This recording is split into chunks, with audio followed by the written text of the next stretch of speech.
Twitter account in the winter of 2009, which is right before I graduated, and I kind of thought it was stupid, and didn't really use it for probably another year before it kind of felt like, oh, this is really catching on. So that has fully blown up. Get a Twitter account, get it now, make it public, do not make it personal.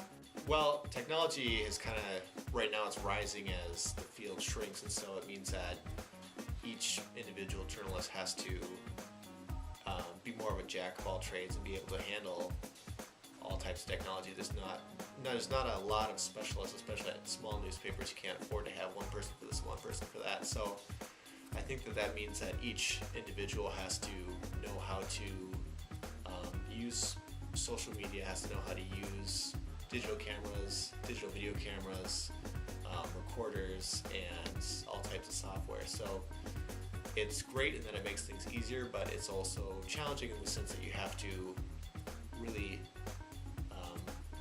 expand your awareness and your knowledge of what's out there and how to use it. You need to get a Twitter account, and you want to be retweeting stuff from the Star Tribune the second it happens, and because your future potential employers are going to want to know you have experience using Twitter, using Facebook for reasons other than posting pictures of you and your friends at the zoo. So even if you're not employed as a journalist, you can be doing that, and then that's something you can put on your resume that's really going to be important. Bethel gave me a really solid foundation for being investigative.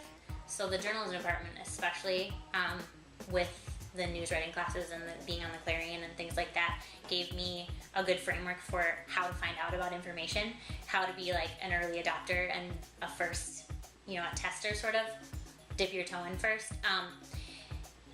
So I feel like I've carried that over, especially into the new advances in technology and social media.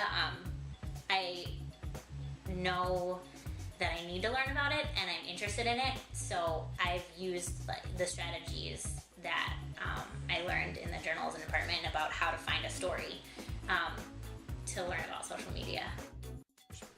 The world of journalism is changing so much, and so unlike majors in other fields, journalism is in transition, and it's like a moving target, so we need to be updated constantly. The journalism profession is changing so fast, and I mean in every dimension.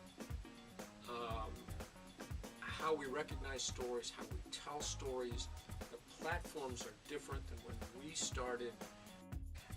I also think the fact that we're small is a real asset in many ways, especially in this time of great change in the world of journalism. Huge journalism departments are probably a thing of the past, or dinosaurs that maybe have a little difficulty adapting to the new environment. We're pretty nimble and we can make changes. Just because we're a small program doesn't mean that you don't have access to avenues for getting your story out. There are lots of avenues, so many that we keep running just to keep up with them.